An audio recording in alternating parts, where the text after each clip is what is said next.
বিপিএলে শেষ ওভারের রোমাঞ্চে খুলনা টাইগার্সকে 7 রানে হারিয়েছে ফরচুন বরিশাল। 168 রানের টার্গেটে 160 করেছে খুলনা। বরিশালে ব্যাটিংয়ে শুরুতেই জোড়া আঘাত মিরাজের। তামিম মালান ফেরেন শূন্যতে।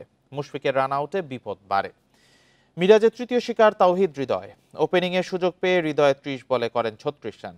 এক প্রান্ত আগলে 50 মাহমুদুল্লাহ রিয়াদের। সঙ্গে রিশাদের 19 বলে 39 রানের ক্যামিওতে চ্যালেঞ্জিং টোটাল পায় বরিশাল।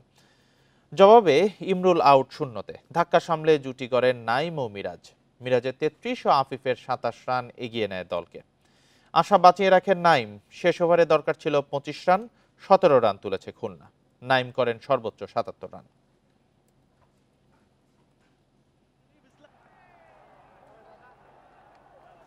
Celebration all around.